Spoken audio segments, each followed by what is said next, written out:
Bobby Likis Car Clinic begins at 6 minutes after the hour.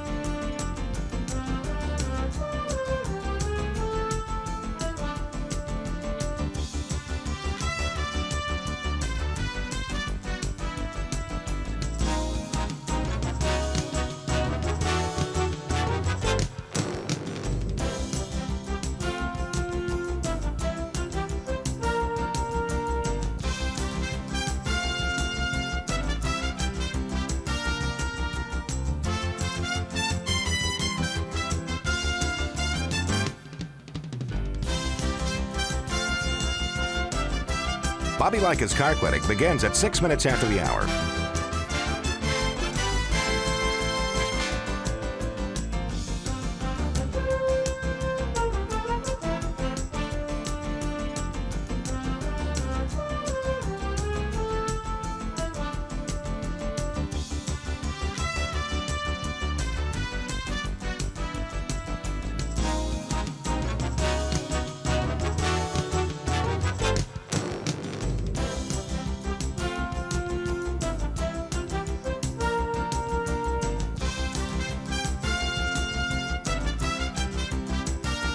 Bobby Likis Car Clinic begins at 6 minutes after the hour.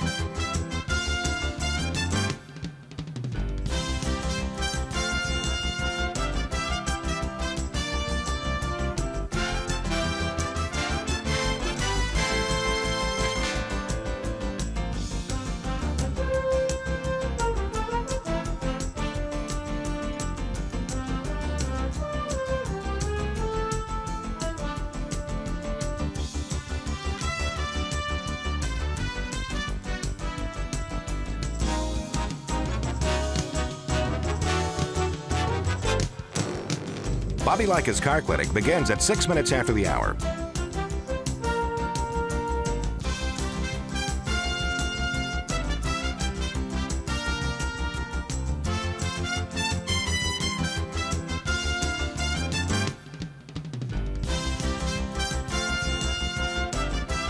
Bobby Likis Car Clinic begins at 6 minutes after the hour.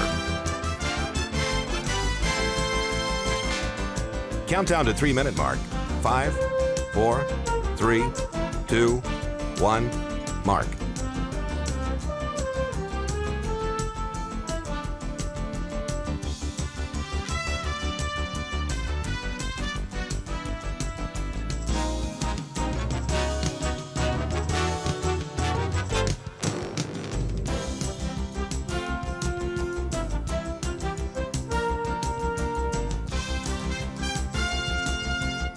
Bobby Likis Car Clinic begins at 6 minutes after the hour.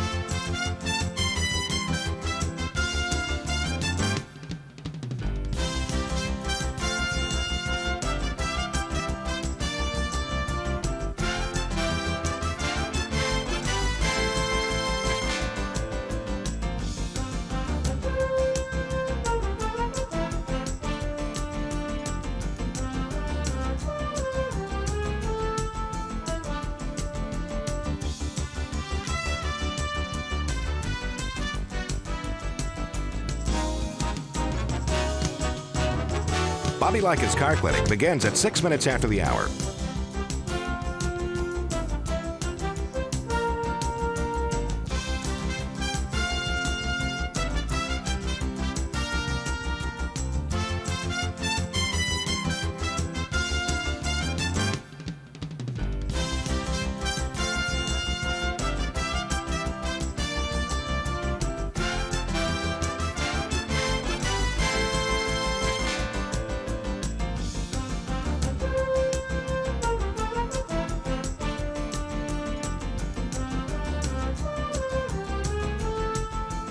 Bobby Likis Car Clinic begins at 6 minutes after the hour.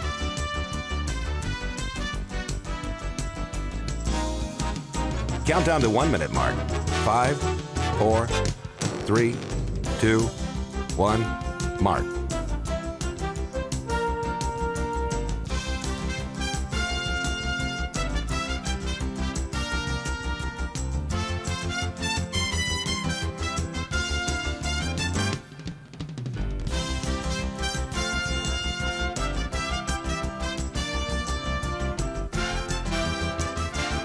Countdown to 30-second mark.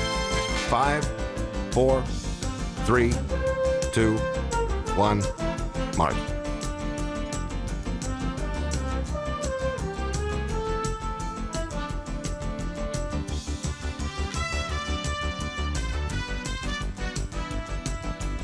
Countdown to 10-second mark. 5, 4, 3, 2, 1, mark.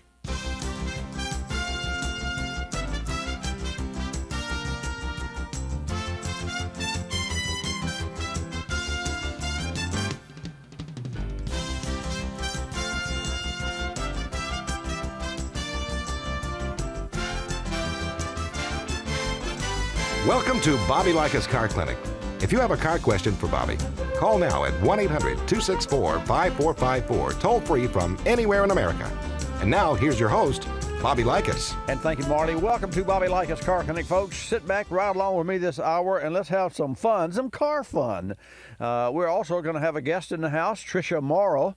A little later in the show, she's going to be joining us. She is a global safety strategy engineer for General Motors, and we're going to be sharing with you information about teen drivers and safety and those sorts of things. So if you have a teen in the house, you will not want to miss her. Also, from Detroit, we're going to have our Car Clinic reporter, Jim, and who knows, we may hear from Captain Jim. This is another Jim in Las Vegas, and we want to hear from you. Jan will take your call at 888-CAR-CLINIC and put you in a queue, and I'll put you on the air.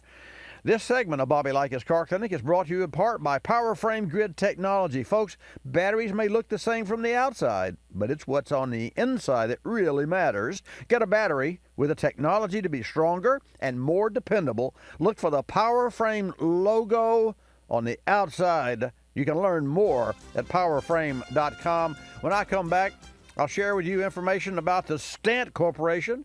We'll go to Jim, and then I'll take your calls. Don't touch that dial. It's time to go to the inbox for another Car Clinic listener question. Dear Bobby, why do automotive radiators use a pressure cap, and how does it work? Well, that's a great question. A pressure cap is similar to the safety valve on a kitchen pressure cooker, which seals the operating cooling system, forcing the hot pressurized coolant to reach approximately 50 degrees higher heat than the normal boiling point of water. When the cooling system pressure exceeds the rated pressure of the cap, the hot coolant escapes and flows into the coolant reservoir tank. After the engine shuts down and starts to cool, the temperature and the pressure drop to a point of slight partial vacuum, which siphons the overflow coolant back from the reservoir tank through the vacuum valve of the cap, therefore continually maintaining the radiator at full capacity. That's why it's important to use a quality pressure cap like Stant, one that's properly rated and will help maintain cooling system operation and protection. For more information, go to stant.com. Your car and your life have a lot of moving parts, and your car's battery is what keeps it all going. Here's something to keep in mind. While all batteries may look the same on the outside, it's what's inside that matters. So be sure to choose a battery with Power Frame technology inside. It's stronger, more durable, and keeps you going longer. That means you can count on a battery with Power Frame to be there start after start. Here's another reason to feel good about choosing a battery with Power Frame inside. It's manufactured using the latest sustainable processes. You're moving fast, and you don't want anything to slow you down, especially an unreliable battery. So the next time you need to replace your car's battery, make sure you choose one with Power Frame technology inside. Look for Power Frame on the outside, and know there's true strength on the inside.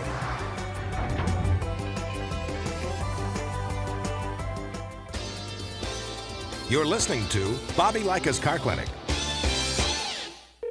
Rosie Outfitters, I'm Tina. How can I help you? I'd like to place an order. Great. Which item? The cotton roll neck sweater, large. Okay. Periwinkle, Loden, or caramel? The caramel, please. The what? I'd like it in caramel. Oh, the caramel? Yeah, that's what I said, Tina. Actually, you said caramel when it's pronounced caramel. Can't we just call it yellow? No. Everyone knows the best part of a Milky Way. They just don't know how to say it. After all, it's our caramel. It's caramel. Ugh, that makes a Milky Way great. You start my morning, you stir in my soul, you warm my heart make me feel whole. Your aroma calls me, starts my morning. Happy morning, your name is Fortress Mountain Grown. Now you're here, your aroma helps me wake, and the day is mine to take. The best part of waking up is Fortress in your cup.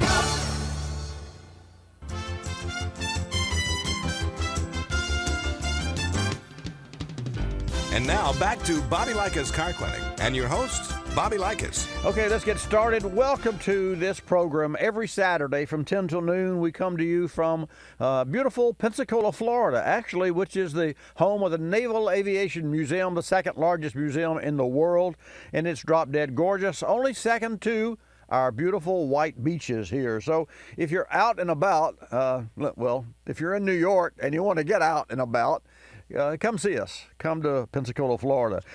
This segment of Bobby Likis Car Clinic is brought to you by the Stant Corporation, makers of the Superstat, my favorite thermostat. Reach for the thermostat that professional installers prefer. That would be yours truly. Learn more about the Superstat and Stant's entire collection of aftermarket caps and thermostats. Where? Stant.com. Let's go to Detroit.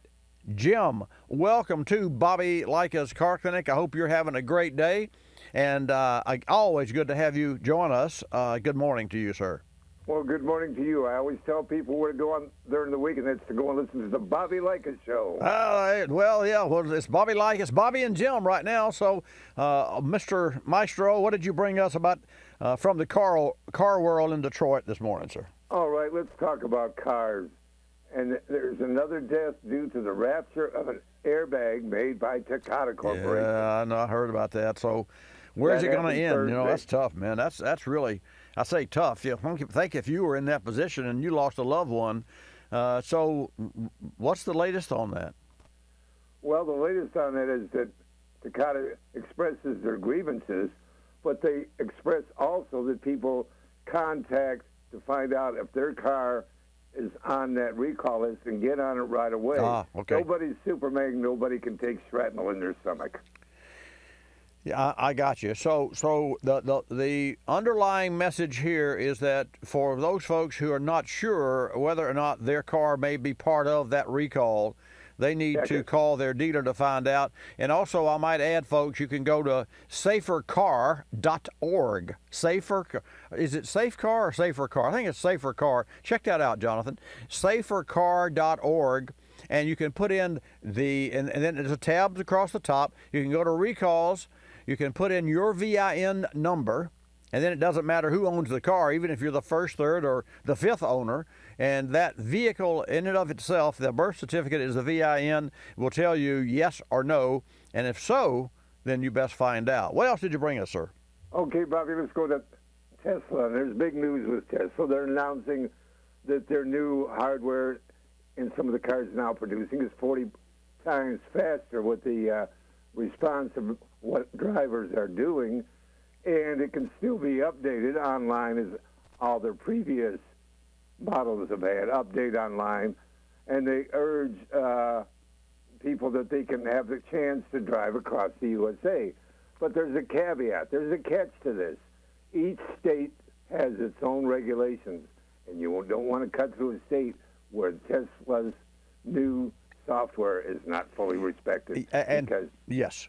I agree, and not to interrupt you, but just to folks so you'll know, one of the major hurdles and it's not a hurdle, it's just a matter of time, but it's still a permission that has to be granted, and that permission is the federal law that brings all of the states under one law so that you don't have Florida doing one thing and saying one thing is okay while Washington, the state of Washington, says another, and which is true. And if you'll remember, Jim, all years ago in the 70s, 1972, as a matter of fact, when the emissions really started to take over in automobiles, there were cars made specifically for California.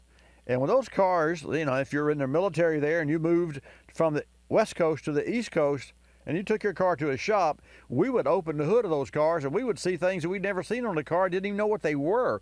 And at that time, all of the cars had And they still have, to a point today, a decal that would show the hose routing of all the vacuum lines. And it was really difficult to try to repair one of those California-only automobiles, and then several years later they fixed that. So that's a mistake, or that's just part of history that we're not going to repeat, which is a good thing. What else did you bring, sir? Okay, winter is just around the corner with our 50-degree temperature here in Michigan. You know, that could drop another 20 degrees and snow would be here. And winter driving, you've got to be more cautious. Don't try to speed when you know the roads are icy. You're in for trouble if you do. And many people have to wake up to that, even if they just go out the morning to go to work. When they hear it's ice on the road, take it slow, and you'll make it to work and back home. I'm with you. I had the opportunity to visit in Manchester, Connecticut. Our syndicator, Bob Dunn, just a whale of a guy. And on the way to the airport, the morning he took me to the airport, he was going 35 miles per hour. And it looked like a postcard. It didn't look like an interstate. It looked like a postcard with little dots. And those dots were cars. And they were all driving at special rates. But he made it, and I made it to the airport on time. Unfortunately, and this was like 7 o'clock in the morning. I got there by 9. The plane was held up. They had to de-ice it, and then they had to de-ice it again, and it was 1 o'clock before I ever left the airport. But it just showed me, especially the fact that I've lived in Florida for so many years, the difference between the climates and the difference in cars. And that's another thing, too, that I'll bring up and always turn it back to is automobiles. The same owner's manual that comes in a car that's delivered in the state of Florida or Texas or California, the same owner's manual is delivered in a car that's delivered in Detroit or in Canada. As far as that goes, as long as it's American-made automobile. So when you think about the servicing on your car, the owner's manual is a guideline. That maintenance manual is a guideline because the items that you would more closely inspect in snowy climates, you would not inspect in southern and vice versa. So that's a good point to remember. And what else did you bring, sir? Okay, let's go worldwide. China doesn't like the smell of our cars on the inside. And this is not a joke. Yeah, I know, I heard, yeah. Well, the leathery smell that we have in America that we like and have good leather in our cars is not what the Chinese people like, and they're complaining about it. Well, how do you fix that? Well, I guess they're going to have to spray it with another spray to kill the American odor that we don't find offensive. Well, maybe we should just put old interior in new cars. I don't know. I did read that some time ago that there was a difference. And that's another culture shock, that they didn't care for. Now, I'll tell you, there's nothing like, and I thought maybe it's just the car guy in me, but there's nothing like sitting in a brand new car on a showroom floor and looking at everything and just the smell of the new car. And when I took delivery of my car, the leathers filled my garage, and I could come out of my house into my garage because I kept my windows down, and I could smell the new car, and that lasted almost 6 months before that sort of, went away. So it's very interesting. It's what some people like, what some people don't. In a short period of time we have left, what else do you have, sir? Okay, in a short period of time we have left in the Paris Auto Show, they came out with a new Volkswagen electric car that they claim on one charge will go 383 miles. Wow, and that will take care of all the diesel particulate that they have problems with as well, right? Exactly, Bobby. You're right on the money. Yeah. Well, VW for years, and I remember this, I say for years, for 5 years, their position was that they wanted to be the number one maker of all of the automobiles, not all, but the most automobiles delivered in the world. And to that end, that's exactly what they achieved. And the very year that they achieved that, it was a year ago, they also were caught cheating on emissions and pushing gas mileage with a diesel. And so now I understand that by 2019, they will not be importing diesels into the United States. I think they'll revisit that. I think there are too many people that like their VW Jetta diesels, and I think that the VW diesels have been, and I know Professor Hoffbauer, who designed the diesel engine for VW, And I can't believe that they won't fix whatever it takes to fix, because let's face it, if GM can make a diesel car, and they do, I mean, if other manufacturers can make a diesel car, and a Mercedes, and they do, that is legal to drive in the States, well, why can't VW? So we'll see. Hey, thank you so much for joining us today, Jim. Always great to have you in the house. My pleasure. Always, Bobby. Look forward to next week's report. Thank you, sir. Now we're going to take a call from George, who drives a 94 Ford motorhome. George, welcome to Bobby Likis Car Clinic. Glad to have you and join us. Hi, Bobby. Hi, sir. Listen, my son bought a motorhome, and it's a 94, and it has a 460 engine in it. Okay. But he seems to think the oil pressure is low all the time. It goes from a high, and then there's a low, and then there's a in between, halfway. And he said this is about 2 points down below that halfway mark. Well, and he wanted to know if you knew anything about them pumps in them days. They have had no problems in that 94 motorhome. They've had no problems with oil pressure. What I would suggest that he do, because he didn't buy it new, so he can't compare it the way it was to the way it is. Here's to do. Take it to a shop. Have them check the real oil pressure, just like you check your heart rate and pressures at a doctor's office, and see if the engine's okay. If it is, not to worry. Don't worry about it. Hey, folks, stay tuned. We have Tricia Morrow from GM coming up after the break.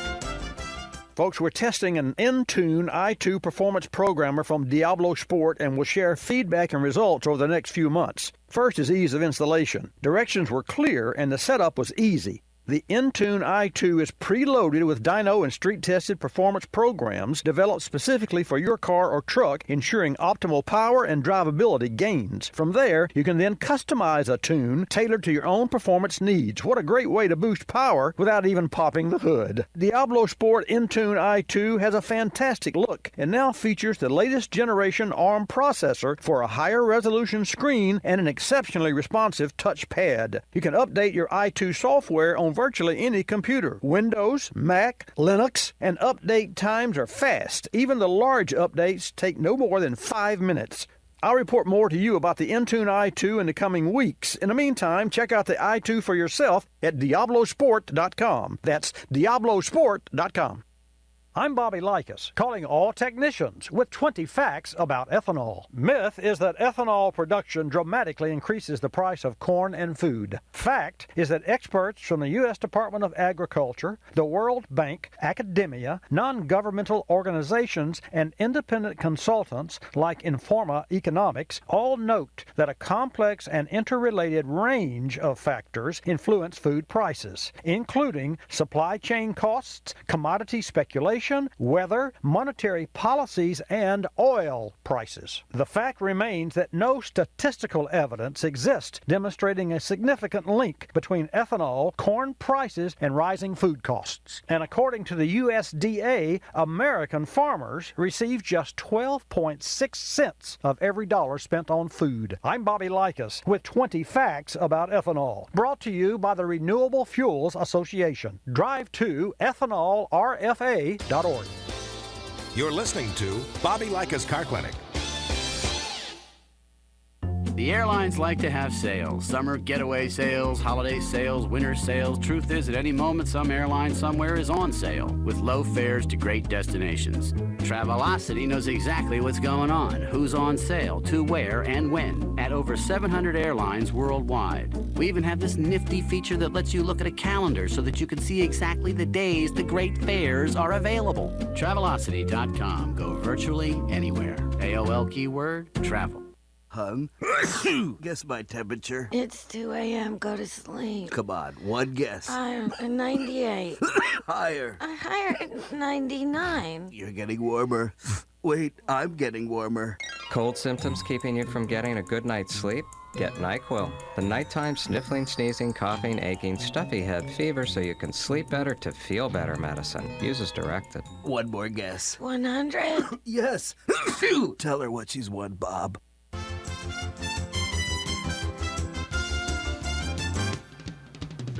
And now back to Bobby Likis Car Clinic and your host, Bobby Likis.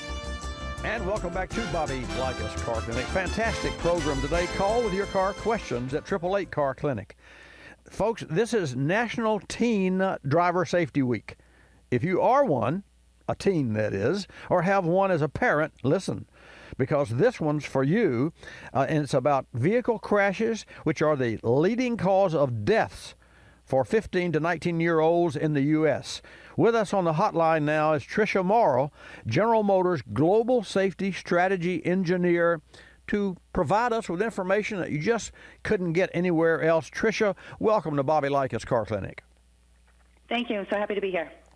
I would like for you at this time to get right to it. Share with our Car Clinic listeners and viewers a little more about those statistics for teen drivers.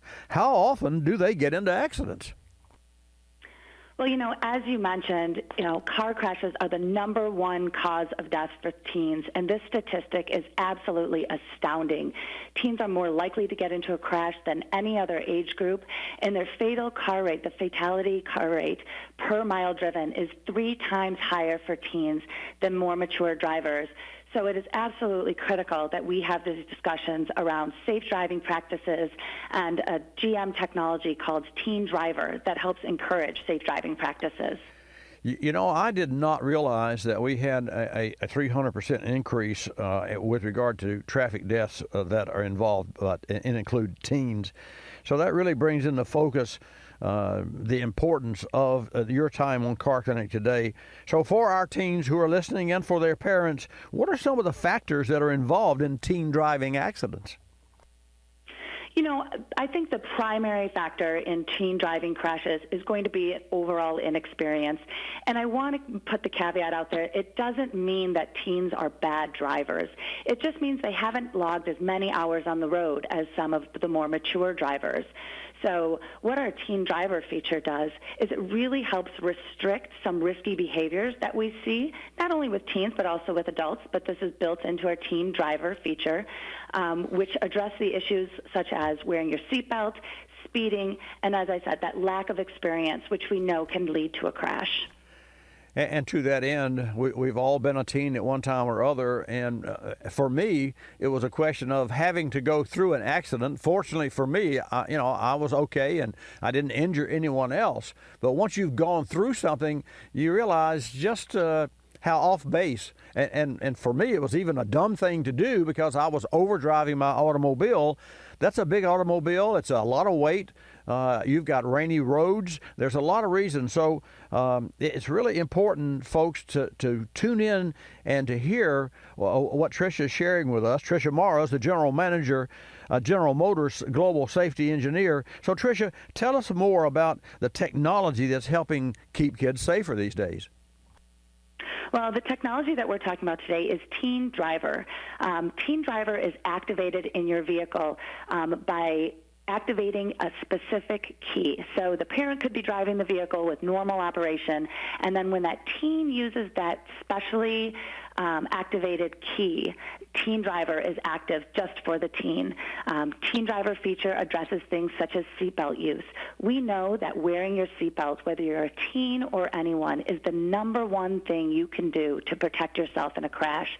So the Teen Driver feature mutes the radio if the driver or detected passenger are not wearing their seatbelt. So if someone in the front seat is unbuckled, you won't be able to hear the radio. You won't be able to use the radio. So it really helps encourage seatbelt use. We also know that you're 14 times more likely to get into a crash if you're speeding. So Teen Driver activates maximum speed limits on the vehicle, speed warnings that parents have set the mile per hour on when their teen should get a speed warning to really help control their speed. And also addressing the issue of general inexperience. The Teen Driver feature defaults on all available active safety features in the vehicle. Active safety features are designed to help reduce crash speeds or help avoid a crash altogether. So very important when we're talking about drivers who maybe don't have as much experience. You can imagine lane departure warning, helping the teen know when they've departed from their lane, perhaps inadvertently. Forward collision alert, maybe letting them know that they're coming upon the vehicle in front of them too quickly. Really great features to help kids and teens learn to be better drivers. And then the last thing I want to talk about is the in-vehicle report card, which I just think is just such a fabulous tool. You know, we grew up watching our kids from the time we watched them sleep when they were infants as they grow older. And this in-vehicle report card is a way to see how your teen was driving when you weren't with them. So your teen goes out and drives, they come back, you're able to access this in-vehicle report card that gives you information such as distance driven, maximum speed reached, any wide open throttle events, how many times their active safety features engaged. So then it really equips the parent or caregiver with knowledge to talk to their teen about how they drove and how they might improve their driving going forward. It also gives the teen a great tool to say, hey, Mom, look, I am a good driver. I was, my active safety features didn't, engage once. So it works both ways. I think it's a really great aspect of the teen driver technology. Well, no question about it. And folks, just for me to share with you, the teen driver technology that Tricia just explained is also a technology that has been used in Formula One race cars so they can maximize the driver and maximize or minimize the time it takes to get around the track. So having that information available is a valuable tool in all sorts and all walks of life, but specifically from a teen standpoint, I think it's outstanding. I just can imagine there's a tremendous amount of research by General Motors that went into the building of that function and that program. Absolutely. Looking at the statistics, as we said, those astounding statistics, the number one cause of death of teens was obviously our encouragement to start designing this feature. But we absolutely put a lot of hours in customer research, marketing clinics to make sure that this feature was something that would be usable and welcomed by our customers. Let's shift gears, Tricia. One last question. Almost one last question. I always have another one to follow, but share with our Car Clinic listeners and viewers how parents can help their teens be safer. Well, safe driving starts at home. First and foremost, spend time with your teen when they drive. Help them learn. But it's also really important to set a good example. Our children have been watching us, for better or worse, since they were little and mimicking our behavior. So it's really paramount that we set a good example in our vehicles by following the rules of the road, observing speed limits, putting our cell phones down, and always wearing our seatbelt. So the very program that General Motors has created for teens to help reduce the number of deaths with teens is automatically going to help the parents, because they too then realize perhaps what they're doing that mirrors maybe what their kid's doing, or vice versa. That's a great lesson. It's a great example. Would you give us a website so that our Car Clinic listeners and viewers can go for more information? Absolutely. We encourage you to visit Chevrolet.com for more information on Teen Driver and all the active safety features that we offer. Terrific. And one final question. When will this technology be on new GM cars? This technology is already available. It was debuted on the 2016 Chevrolet Malibu and is currently available on the 2017 Camaro, Colorado, Cruze, Bolt, Malibu, Silverado, Suburban, Tahoe, and Volt, as well as on many other GM brands. Got it. Tricia Morrow, General Motors Global Safety Engineer. Tricia, thank you so much for joining us on Bobby Likis Car Clinic today. Thank you for having me. Now, how cool it is, too, that you've got a lady that shares information like that, if you listen to exactly what she was saying there, it's really great that we have the technology today to monitor exactly what goes on in your automobile. And speaking of automobiles, I want to reach out to WLKF in Lakeland, Florida. They have today, and folks, this is a huge event. It's a wonderful display of more than 650 show vehicles that are surrounding the restored 1920s Art Deco-inspired Lake Mirror in downtown Lakeland. The promenade provides to be one of the most scenic venues in the country. So hats off to all those folks that are attending that show this weekend. And I'm sure that it's going hot and heavy this morning. Normally, I would have someone from the Lakeland area call, but I just didn't set that up this week. And so if you're tuned in to WLKF and you're on site, feel free to call 888 Car Clinic and give us a picture or help us to see a picture of what's going on and what's important about that car show at Lake Mirror Car Show in Lakeland is similar to what's important about car shows across the nation. The Lake Mirror Classic Auto Festival supports local nonprofit groups and helps them raise a lot of funds that are needed through the sale of food and beverage at the event. And just for your information, folks, over $250,000 has been raised or donated to local charities because of the Lake Mirror Classic, and the event has helped Junior Achievement, Pied Piper Players, Boy Scouts, the First T, Historic Lakeland, and Lakeland Regional Cancer Center. So when you hear of a car show, go out, look at the cars, and you'll watch people that own the cars that work tirelessly to clean them, and you cannot believe what goes into the prepping of a car show car. I mean, you're talking about using Q-tips to clean the places that you wouldn't even think to look unless you were in the judging or unless you were a car guy. And so you'll walk up to, and a car guy, when you look at an automobile, you'll see, let's say you've got 5,000 or 10,000 people there or 500 people at some event.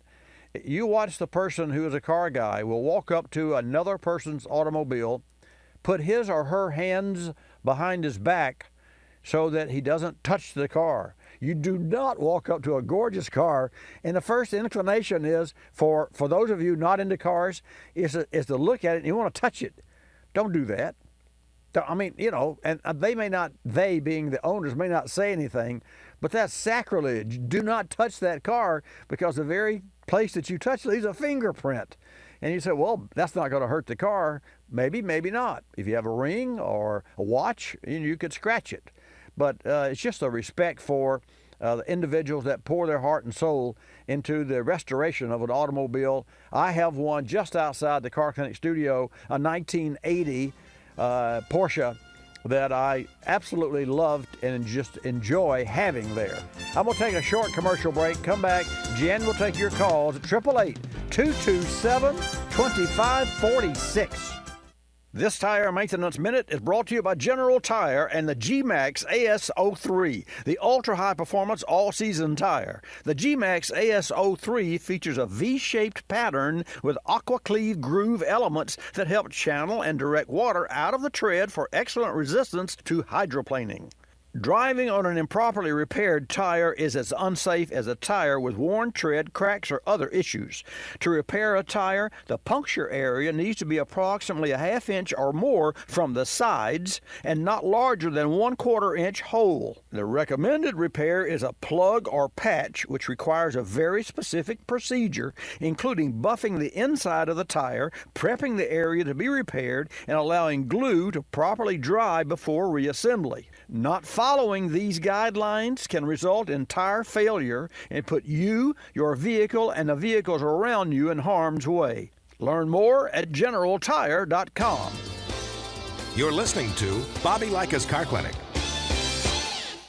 Waking up can be a chore, but mornings knocking on my front door. Know just what I'll do. Put on a pot of Folgers brew. Mountain grown aroma hits the spot. Helps me give all that I've got. An opportunity to start out smiling and happy. The best part of waking up is Folgers in your cup.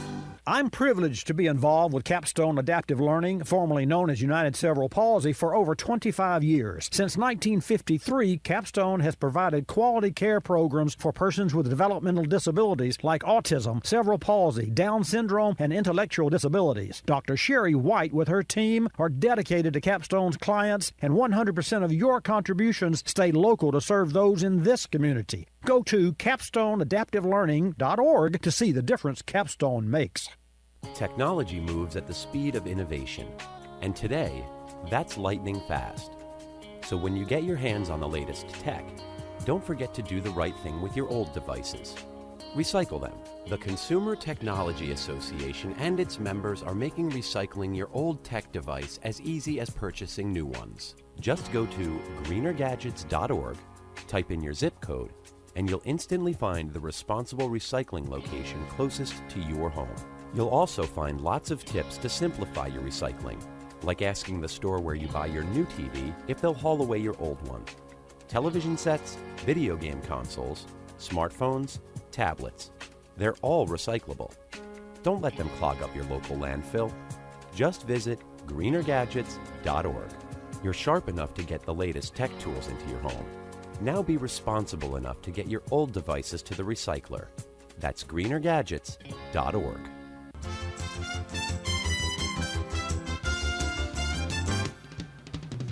And now back to Bobby Likis Car Clinic and your host, Bobby Likis. And welcome back to this segment of Bobby Likis Car Clinic. Great show today. And great information, too, from Trish Morrow with General Motors about teen drivers and monitoring them. I think it was, in part, terrific from my point of view, because it not only talked about, she not only talked about the teen drivers and monitoring, but also about how our teens watch what we do, and then they mirror what we do. And when you think about that, maybe you don't think about that. I'm not sure that I ever really considered that when I had my two daughters in the car. Safety feature, absolutely. Seatbelts, and for me, what I did, rather than to preach and say you better wear your seatbelt now, I actually took a tape writer. Which, if you all know what that means, it's a really neat little gun. At the time, it embosses, and still they have a later model version, but years ago they had one that embosses. And I put on the dash cluster so that when my daughter got in her car, and I had two daughters that are a year and 2 days apart, and it would simply say seat belts for Dad. And I will tell you, that just takes it to a whole new level. And was it for me? Yeah, sure. But was it for them? Yeah, sure. So you say, well, that's a no-brainer. But those are experiences that like I have experience in the automotive service industry. And if you have a car question, now's the time to get in versus waiting for the last 5 minutes of the program. Let me give you the number. Miss Jan will take your call, put you in the queue, and I will put you on the air. And if you don't have a car question, you have a car story, share it with us. 888 Car Clinic, 888-227-2546. I had a customer the other day to ask me about an extended aftermarket service contract. And it wasn't just a customer that asked me. It was a longtime client of ours who I've known before they were married, and then their son now is going to college. And that's how long they've been a client of ours. And they're friends of mine as well. And they were looking at their car and looking at what to do about it. And AJ is his name. And so his father called me and his mom also and said, what do you think about aftermarket warranties? And of course, it's not really a warranty. We call it that, but it's an aftermarket service contract. And the question came up, an aftermarket service contract is almost a must-have if you plan to keep the car any length of time. Because sooner or later, and I'll give you a prime example, and I don't know what those contracts cost. There are a lot of different values and a lot of different costs. But one of the things that I talked about, of course, was keeping the car serviced under our pre-repair plan, which is a prevention of repair, which is a program that we created here at Car Clinic, to perform all the services to keep it healthy, and then it wouldn't break down. Now, having said that, I also brought up the fact that there was nothing that in the prevention of repair you could do for air conditioning systems because they're sealed. They work until they break. Oh, you could put a belt on. You maybe could replace the filter dryer, especially in humid, the tropics, to where we live in Florida, and when you got a high humidity. But I will say this. Sooner or later, you're going to have an air conditioner to fail, and when you do, that's going to be, depending on the make and model, but you can look at $1,000. If you have a compressor that fails, you got the compressor, the dryer, and in a lot of cases, you have condensers. If the compressor fails and distributes all that metal in the system, you can flush the evaporator core, which you better well do. You better make sure the shop does that. And then with regard to the condenser, a lot of the compressor manufacturers, and I met a gentleman the other day who was a senior engineer for one of those companies out of Texas that was here with one of my local parts houses, and I think it was O'Reilly Auto Parts that he came in and visited. And the bottom line, their warranty is valid if you replaced, if during the replacement of your blown compressor, you replace the condenser. Why? Because you just can't clean all the debris out of the condenser. You can flush it, you can do it, and run chemicals, and we do that. But if you've got metal particles, those metal particles find little nooks and crannies, and they stay there until you put a healthy compressor in, and then you've got the vibration of the car and the heat and the pressure of the new coolant, refrigerant rather, running through. There's a difference, between coolant and refrigerant. Coolant's what you put in your radiator. Refrigerant's what we put in your air conditioning system. So when that oil and that refrigerant flows through that condenser, which is in front of the radiator of the car, then anything that's within or inside that condenser will become dislodged, and it will travel through the system, and then it will metastasize, and it will damage the new part. And that will void the warranty of the new part, just like when you replace a transmission and you flush all the systems in the cooling system after a new transmission or a remanufactured transmission has been installed. After 5,000 miles, and I'm speaking of one particular brand, it was Jasper that we used recently. After 5,000 miles, you must come back and we must change the fluid in that vehicle. Now, why would you do that?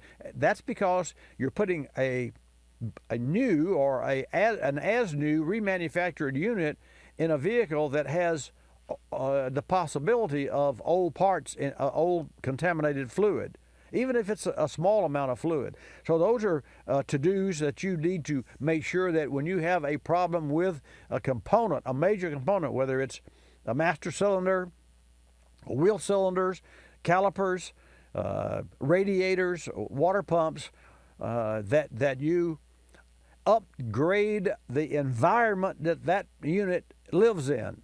And water pumps especially, because water pumps don't go bad because of the water pump. I mean, obviously you can run one long enough in as many years, but water pumps fail because of either bearing failure or seal failure, and the seals are lubricated and kept soft by the conditioners in the cooling system. So if you run your coolant 100,000 miles or 10 years or 15 years, you're just begging for something to fail.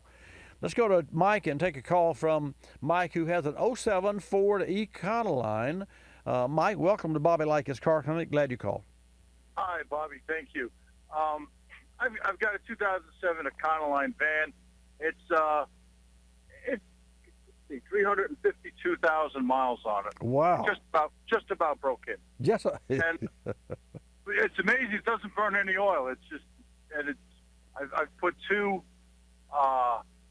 alternators in, a couple of coilovers, and that's it. The truck's been great. But what's happening now is, as I drive, it'll stall. In order to restart it, I can't just turn the key. I have to actually turn the key all the way off. If I'm doing, let's say, 35 or 40 miles an hour, I just turn it on and the truck will start itself.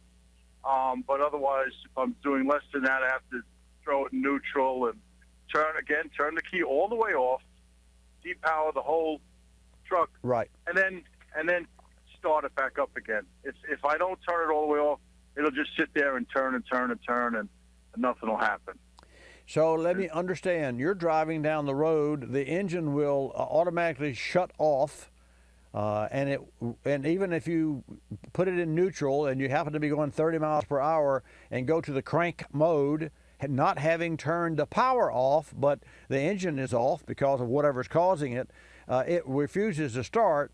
However, if you turn the key to the off position and then go back to the crank position, it always restarts.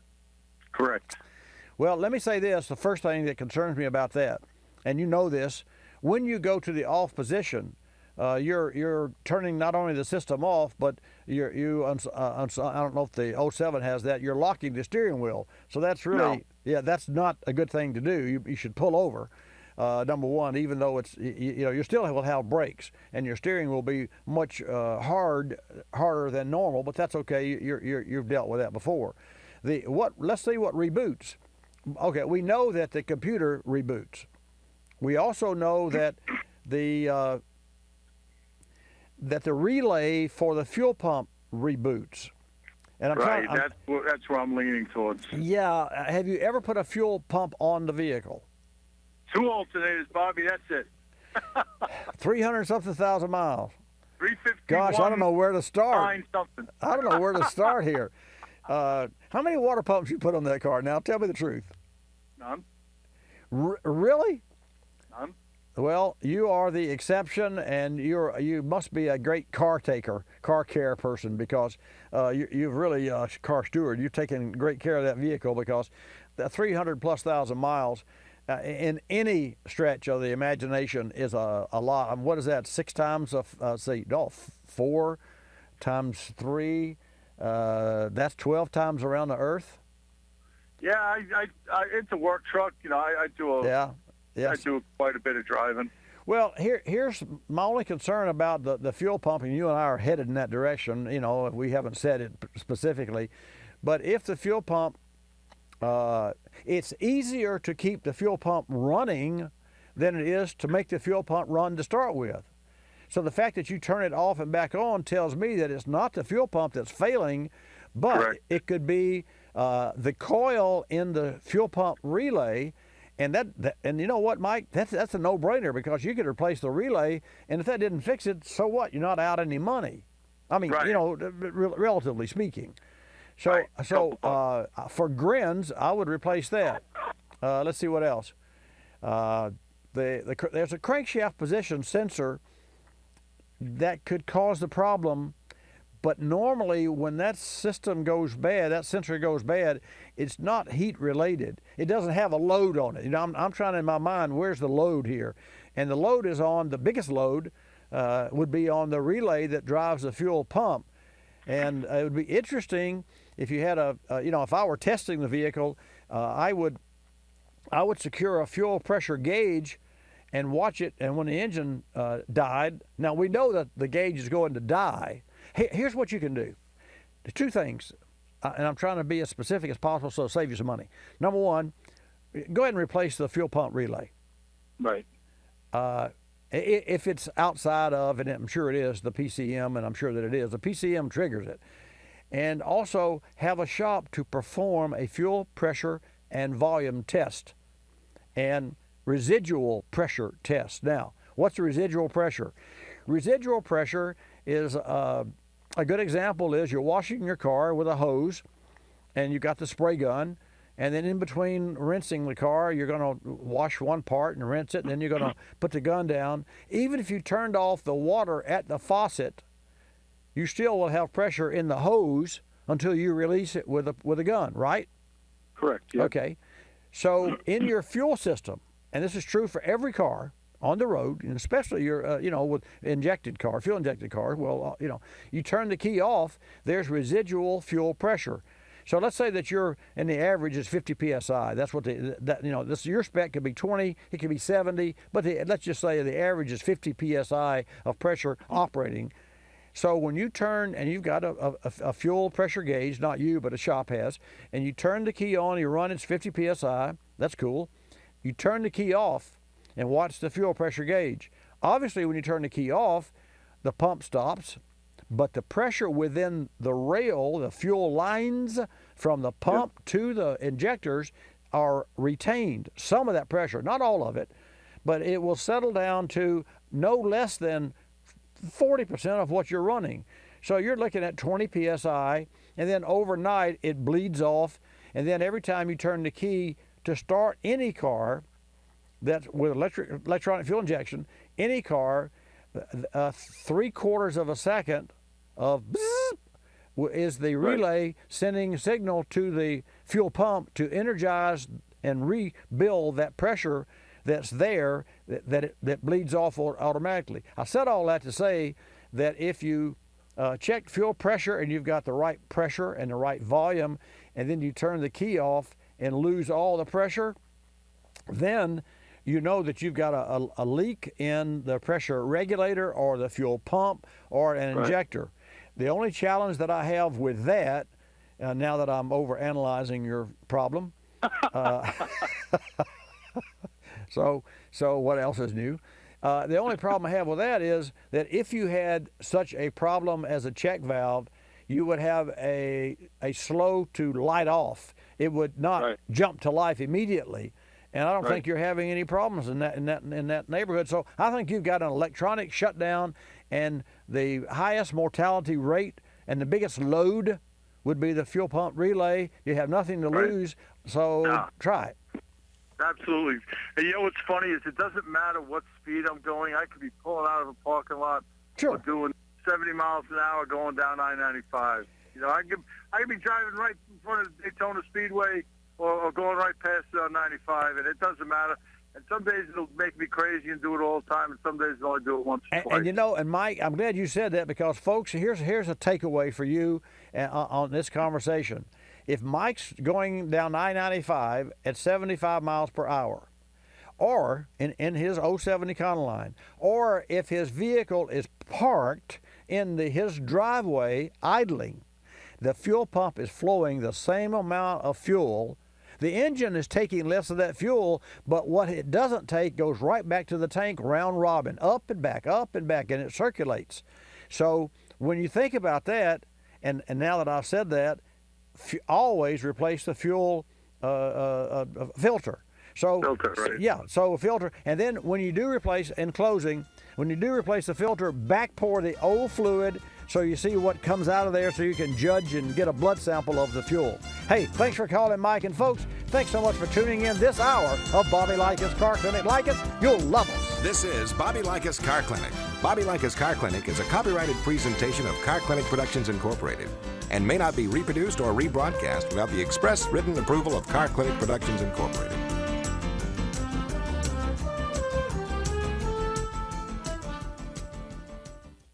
You're moving fast and you don't want anything to slow you down, especially an unreliable battery.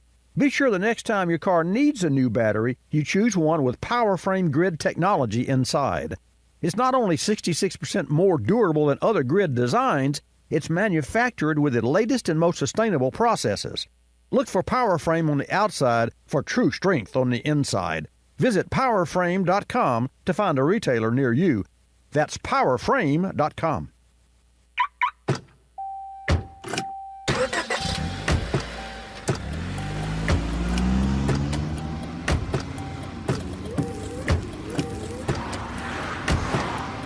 Driving has a rhythm all its own.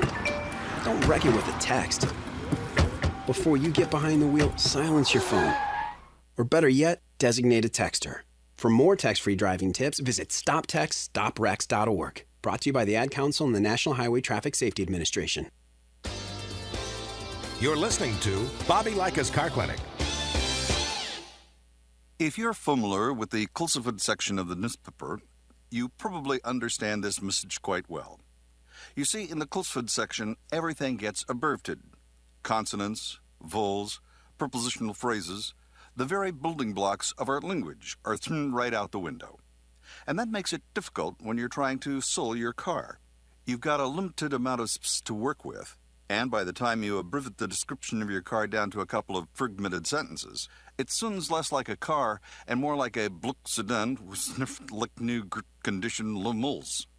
No wonder more people are selling their cars through eBay Motors. They can post unlimited text and photo descriptions, and with a nationwide marketplace, they're likely to sell it for more.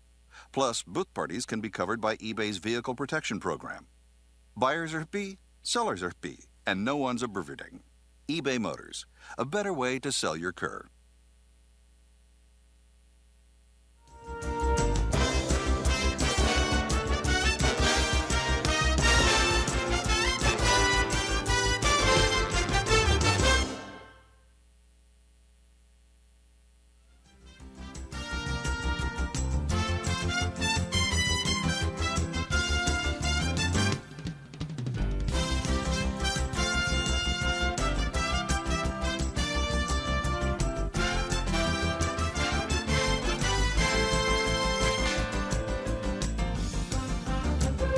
Bobby Likis Car Clinic begins at 6 minutes after the hour.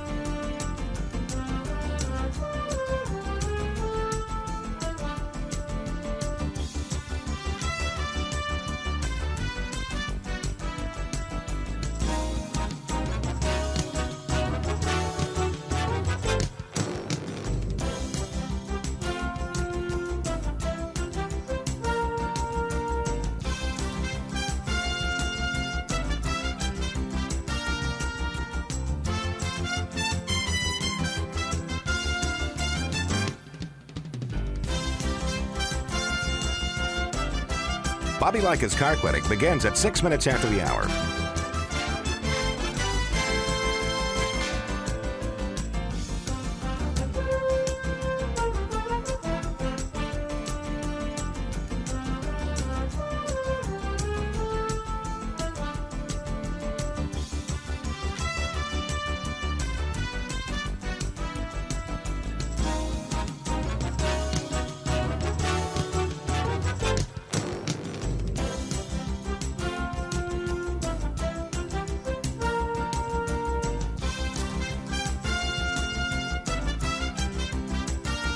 Bobby Likis Car Clinic begins at 6 minutes after the hour.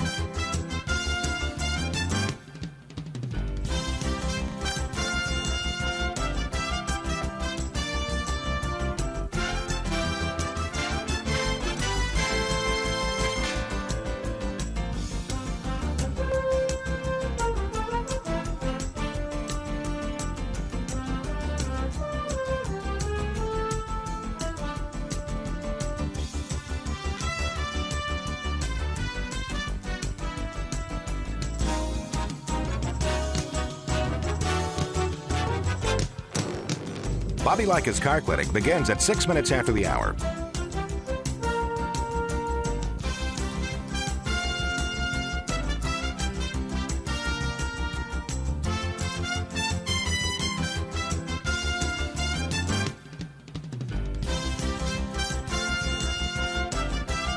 Bobby Likis Car Clinic begins at 6 minutes after the hour.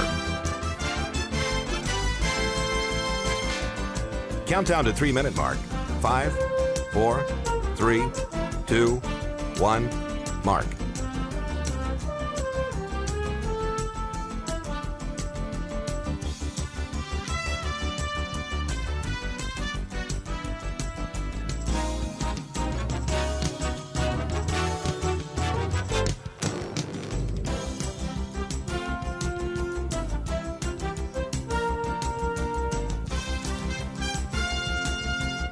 Bobby Likis Car Clinic begins at 6 minutes after the hour.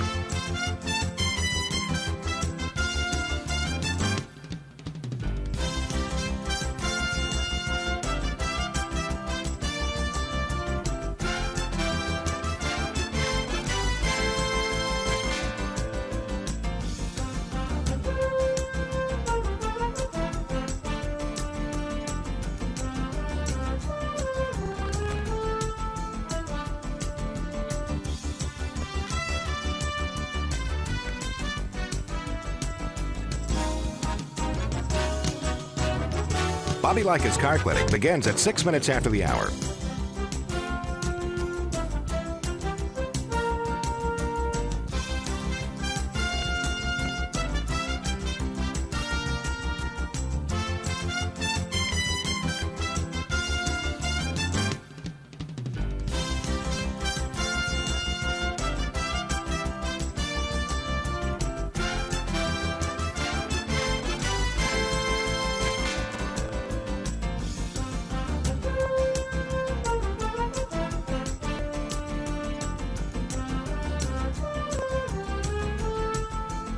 Bobby Likis Car Clinic begins at 6 minutes after the hour.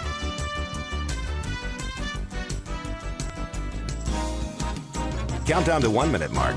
5, 4, 3, 2, 1, mark.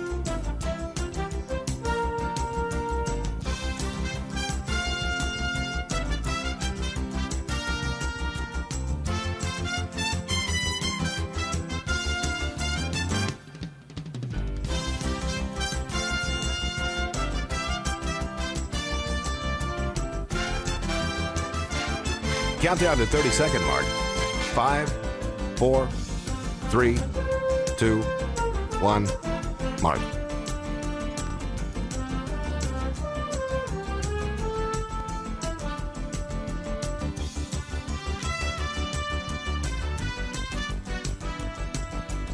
Countdown to 10-second mark. 5, 4, 3, 2, 1, mark.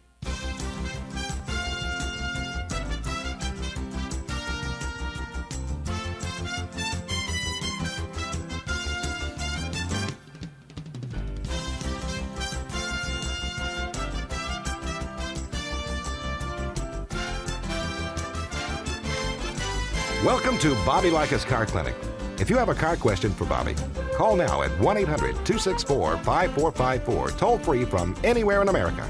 And now, here's your host, Bobby Likis. And thank you, Marty. Welcome to this hour of Bobby Likis Car Clinic. I will be sharing with you some information about GDI, gasoline direct injection.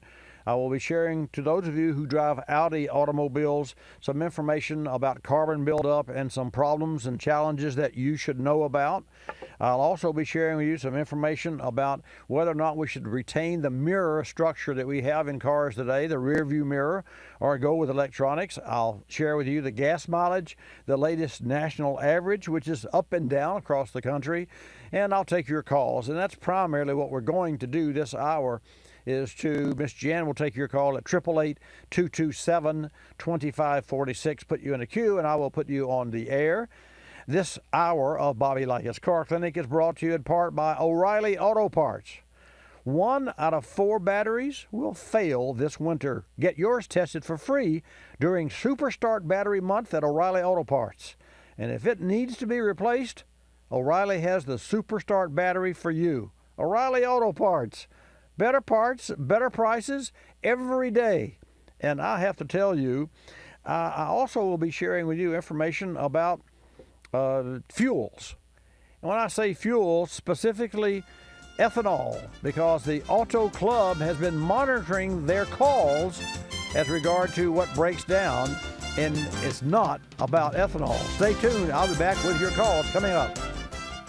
This vehicle maintenance spotlight is brought to you by O'Reilly Auto Parts. Nothing's more important than your vehicle's brakes. Though there's no substitute for scheduled maintenance, also be on the lookout for signs of trouble, like your car pulling or a shuddering steering wheel. Trust the professional parts people at O'Reilly Auto Parts to help you choose the brakes that are an exact fit for your vehicle. Brands you trust like Brake Best Select, and Wagner Thermoquiet at guaranteed low prices. O'Reilly Auto Parts. Better parts, better prices every day. It's time for another Berryman Hestimonial, where everyday drivers share their experiences with products featuring Hest, Berryman's exclusive high-energy solvent technology. The result is a more complete combination of available chemical technologies. Ronald writes in about his 2010 Chevy. Carbon deposits were causing problems with the NOx sensors, which resulted in lower MPG, 21 MPG. After using Berryman's B12 Chem tool, MPG is now in the 29 to 30 range. Learn more about Berryman products and their Hest technology at berrymanproducts.com. Here's an email from a Car Clinic listener. David writes,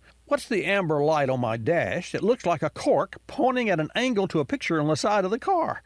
This light has been on and off for about a year now, and I think it's time I check it out." Well, David, no time like the present. The light indicates a detected failure that could allow gasoline fumes to evaporate into the air, costing you money in lost fuel and polluting the air. Most common failure that trips the light? A small evap leak, or in other words, loose fuel cap. Besides being tight, the cap must also be in good condition. Fuel caps don't last forever, and poor quality caps don't work well from the beginning. Stant makes a large line of fuel caps that will last a very long time and ensure proper sealing of the system. Stant fuel caps are the only aftermarket caps to include all the safety features of the original equipment cap. Visit Stant.com or ask your local parts store for a Stant gas cap by name. You're listening to Bobby Likis Car Clinic. Another lending success story from LendingTree.com. Car dealers like playing games. They play percentage points, they play markups, but I don't like playing with my money. So I got my auto loan through LendingTree.com. I filled out one simple form, a marketplace of banks and lenders competed over it, and I got 4 offers back within hours. After all, the car buying game is a lot easier to win when you're holding all the cards. LendingTree.com. When banks compete, you win. For additional information and state license disclosures, please visit our website located at LendingTree.com. Hospice isn't a place, it's a face. And Regency Hospice delivers more faces to you and your loved one when life matters most. Faces of nurses, nursing assistants, social workers, and chaplains. Regency's skilled, compassionate professionals deliver comfort and individualized care. When that time of life comes to you, Regency Hospice will be there for you. Go to RegencyHospice.com for more, including Hospice for Heroes Veterans Recognition Program.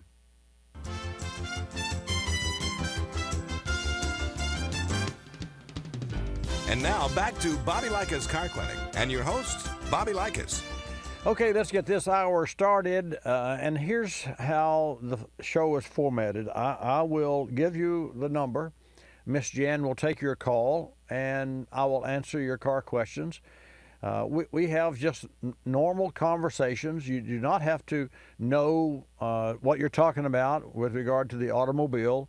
You do not have to be a technician. One of the things that you will have to know is that what your car's doing that you don't like, and I'm sure there are many of you who drive cars that all of a sudden there's a noise or a squeak or a smell or some leak on the ground, and you'd like to know what causes that, or at least what's the, not necessarily the least expensive. I'll push that point a lot about this is the least expensive because as you might suspect, and I would hope that you understand, I'm not here to repair your automobile. You can't do that over the air. But I am here to share with you my 45 years of experience in the automotive service. And so for those of you who may be new to Bobby Likis Car Clinic, this is our 25th year of broadcast, and we're also videocast. In fact, you know, with technology today, we're on HD video with our own YouTube channel, thanks to an agreement with Google, and that's worked out really well for us. So if you're watching at watchbobbylive.com, that's watchbobbylive.com, and you can watch me on and on the phone or it doesn't matter, wherever you are, we'll take your calls. And I'll share with you information that I've learned, and some of this through exhaustive schooling and training, and some of it through my 45 years of automotive repair and service. And I'll give you just the shortest history. I was to the point one time in my career that 70%, well, I'll take that back, 65% of the automobiles in my service shop were basket cases. What does that mean? It means like the emergency room triage. It means that those cars had been to every other shop in town, or the owners had tried to repair them, and they say, finally, well, gosh, nobody can fix this car, but Bobby Likis, take it out there to him. Well, that may cost you some more money, but that's okay. He can fix the car. And here was the challenge with that. When I am the second or third or fourth person, or my team is, to look at a problem with repair, and someone else has tried to repair a existing problem, how much of the existing problem is still there, and how many new items and new problems have been created through the tries and attempts and failed attempts to repair that automobile. And to that end, quite candidly, we created a first choice customer policy. We were forced to do that. And what the first choice customer policy for our shop was, and I don't know of any other shop that has done this publicly. This may be information that you would never hear, and it may be conversations you would hear if you were employed in a service shop, so you don't have you're not privy to those conversations. But I wanted to be open and upfront. So if you make us your first choice, then we'll save you money, we'll perform the work on your automobile, we'll help you in a crisis whenever something fails. And because cars that's a machine, things fail. But if you make us your last choice, which is like you've been to 2 or 3 shops, we may well not take that car and work on that car at all. And you say, well, why? You're in the business. The bottom line is, when you have 60% of your automobiles that have already been worked over or worked on, or all the above, then you're just relegated to copious amounts of hours of testing, and that's not good, number one, from a standpoint of how to answer someone's question who owns the car. Well, what's it going to take to fix my car? I've already spent $1,000 on it and still not fixed. Yeah, I know. So why didn't you go back to them? Well, they couldn't fix it. So I heard you could. But I don't have any money because I've already spent the money. So I'll wave a magic wand over the car. And I don't say this with, so please, no flame, but the bottom line, what do we do to stop this? We still take cars that other people have worked on, but it's not a major part of our business. We created pre-repair, which stands for the prevention of repair. So it was my goal, personal goal, sleepless nights, to come up with a plan like I would imagine some doctor will do, hopefully in our lifetime, to a cure for cancer. So we created a cure for auto repair. What is it? It's called pre-repair, the prevention of repair. And I thought it was a great idea, and it turns out after 9 years now that it was, because our customers, and I can think of a half a dozen, but I know one particular customer named John who has a Toyota truck that has 300, at last time that I counted, 350,000 miles, and the engine's never been opened, never had a cam cover, valve cover off of it, and up until this year, he never even had a check engine light to come on. How does that happen? I mean, check engine lights are prevalent on almost all cars these days. It's because we have performed our services regularly, and he puts a lot of miles on the car, so he understands the proactive part of owning an automobile. And then last but not least, and I'll take your calls at 888 Car Clinic, 888-227-2546. There's a gentleman in town who is the authority on airplane repair, Skip Giles. He's a smart man. He knows planes, and if I had, and number one, if I had the money to own a plane and then had the reason to own one, or both, all the above, I would just say, here's my plane, get it ready when I want to fly somewhere, or fly me somewhere. And I will tell you, he came to me one day and he said, yeah, I heard you on the radio, Likis. He said, you talk about your pre-repair plan. He said, what your whole plan consists of, we've been doing in the automotive industry, aeronautical industry for years. I said, what's that? He said, well, for instance, we have an annual inspection that you talk about. I said, right. He said, well, our annual inspection is mandated, even if the plane never leaves the hangar. I said, well, what do you do? We take the seats out, we strip it down, and we inspect and we look for things that happen. Even if it doesn't go in the air, we look for things that happen, and during that annual inspection, we'll find something that's deteriorated because of age. And you know what? There's a lot that Skip and his technicians and his leadership and his knowledge and that I share in common with regard to our pre-repair plan. So I wanted you to know about that, because it's a service that we provide in our shop, and it's a service that a lot of shops might call maintenance. But you see, when I say maintenance to you, you would probably say, yeah, well, I change my oil and filter regularly. Really? Great. What about the other lifebloods of the vehicle? Well, what do you mean? Brake fluid, transmission, differential, power steering, coolant. What about all those other fluids? Oh, well, I don't know, but I take my car in and they take care of it. Well, folks, they don't pay the bills, and they don't own your car, and they don't put the miles on your car, and they didn't build your car. They being me and service shops across the nation. They're there to do two things: to maintain your car or to repair your car. Which is cheaper? Well, to maintain a car, for every dollar you spend on pre-repair, we have the facts on this, you save $6 on repair. So that's significant, and it's a reason why you should be proactive rather than reactive.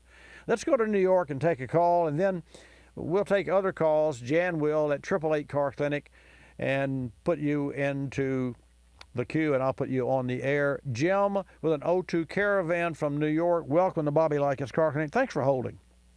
No problem, Bobby, and good morning from a very rainy Endwell, New York. Well, your weather is going to get cooler then after the rain, I'm sure. Oh, yeah, that's the way it usually goes in the autumn here. I hear you. What I'm calling about is, mirror configuration. You had suggested that earlier, and a light bulb went on because it's almost a daily curse to me. That and the automatic door lock at 20 miles an hour. Right. What the problem is there are two horrendous blind spots, both on the driver and passenger side of the car. I mean, to the point where I have to, do the quick, head snap turnaround on both sides to look through the rear side windows just to be sure. Yes. And no matter how I try to get around it, there's no way. And I went to an auto parts store, and I was looking for something that I had years ago for a similar problem, and that was a clip-on mirror for the rear view mirror that actually extended so you could see out those side windows. Jim? Unfortunately, the ones available today. Jim, yes. Let me ask you to hold. Hard break. I'll be right back. Folks, we're testing an Intune i2 performance programmer from Diablo Sport, and we'll share feedback and results over the next few months. First is ease of installation. Directions were clear, and the setup was easy. The Intune i2 is preloaded with dyno and street-tested performance programs developed specifically for your car or truck, ensuring optimal power and drivability gains. From there, you can then customize a tune tailored to your own performance needs. What a great way to boost power without even popping the hood. Diablo Sport Intune i2 has a fantastic look and now features the latest generation ARM processor for a higher resolution screen and an exceptionally responsive touchpad. You can update your i2 software on virtually any computer. Windows, Mac, Linux, and update times are fast. Even the large updates take no more than 5 minutes. I'll report more to you about the Intune i2 in the coming weeks. In the meantime, check out the i2 for yourself at DiabloSport.com. That's DiabloSport.com.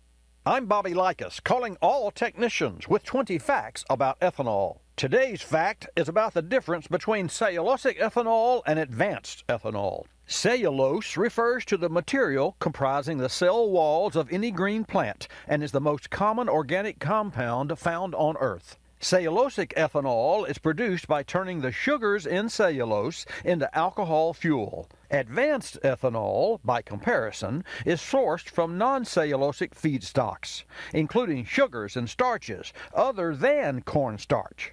Upon EPA approval, advanced ethanol production from grain sorghum will give the nation another option as it aims to meet the federal goal of producing 36 billion gallons of renewable fuels per year by 2022. I'm Bobby Likis, calling all technicians with 20 facts about ethanol. Brought to you by the Renewable Fuels Association. Drive to ethanolrfa.org.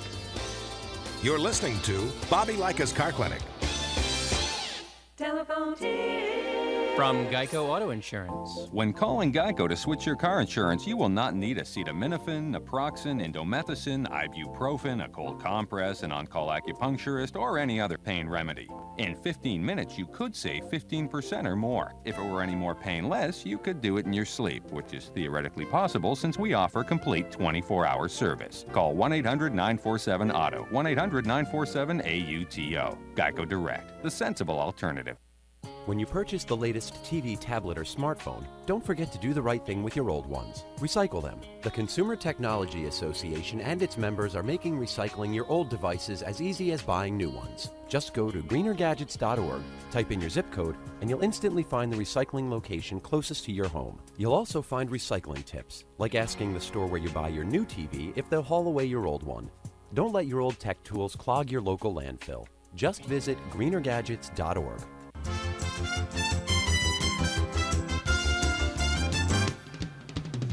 And now back to Bobby Likis Car Clinic and your host, Bobby Likis.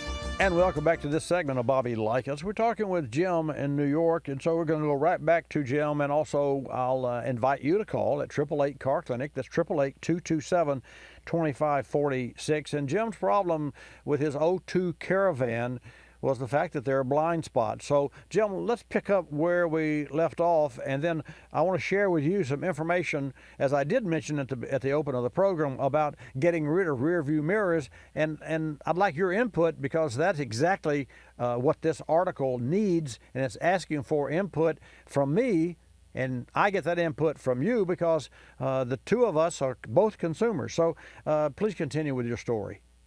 Yeah, sure, Bobby. Okay, recap real quick. Blind spots on both sides of the Caravan, to the point where you have to snap your head around real quick to look out the side windows to make sure nobody's there.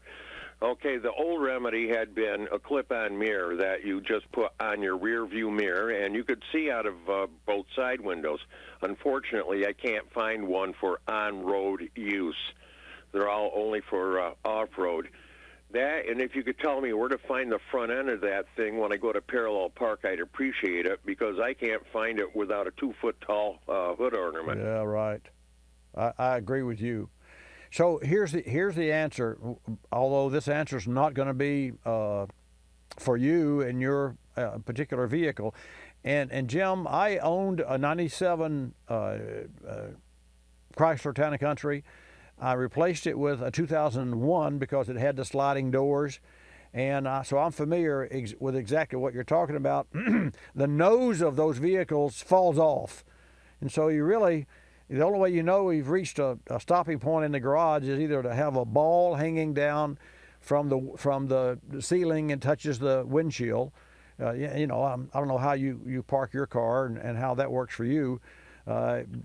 I don't like that. I never did do that. I just judged it because I knew that it was close. But I have to say I have bumped the wall. Having said that, I want to share with you, this is from the National Highway Traffic Safety Administration. They've been working on a plan that would require all new cars to come with backup cameras, the kind that project rear views on display screens.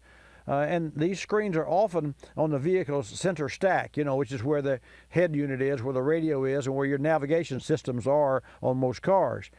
When that rule goes into effect, and by the way, folks and Jim, that will be May the 1st, 2018. It'll be the beginning of the end for rear view mirrors. And in fact, to that end, in Japan, those mirrors and their side view cousins are already on the way out. The country's regulators passed new rules allowing for the production of mirrorless cars as of June 17 this year. So they're 2 years ahead of us. And there are tech firms. There's a firm in a Japanese firm, Ichikoh. Ichikoh is Ichikoh, but they're making a lot of mirrorless cars. Now, having said that, just yesterday we had an Infiniti, the big one, the big SUV, and we replaced a mirror because it was broken and damaged. It was a $1,200 mirror. We were all shocked. And I said, well, why is it so expensive? Well, number one, when we took it apart, and we had to use the outside skin because it was the interior that was broken and the gears were bad, what have you. It had a camera in it. It had sensors in it. It had motors in it. And it was a $1,200 electronic marvel. And it was. Now, the bottom line is, I also recently saw on television where they were going to put cameras on school buses that would have the driver have a 360 view which I think is a great idea, but more importantly, these cameras would record when cars came by and would either run into, recently we had a driver that couldn't stop, and so the driver swerved away from the back of the bus. I don't know if you saw this on television or not, and ran into children that were waiting on the bus, to pick them up. So I said all that to say that for your purpose, you could buy the stick-on ones that go on the rear view mirrors, but I don't know that those things are really any good or not. They're only 3 inches in diameter. Have you ever tried or seen those? No, the fisheye, I didn't even bother with that because there's so much distortion. It's just as bad as not having anything. I agree. So in the big scheme of things, the very unsafe items that you're talking about are going to be mandated by 2018. And Jim, here was the real question that this survey that I will respond to was, if you have a backup camera on your current vehicle, do you use it in place of the rear view mirror or in addition to the rear view mirror, or do you ignore it altogether? And I got to tell you, I look at my rear view mirror all the time when I'm stopped at a traffic light, because I have I don't know if it's a phobia. It's certainly a fear. I would hope it wouldn't be a phobia. But I'm so protective of my automobile, and I care so much for my car, that my concern is that someone's going to run into the back of me at a stop sign because you've got nothing. There's no defense there. I mean, you're not going to go anywhere. And if somebody comes plowing in that is not paying attention, so I look at my mirror all the time. But I look at the stack, one navigation screen that's down below in the center of the dash when I'm backing up all the time. I just never look into the rearview mirror. I look at that stack.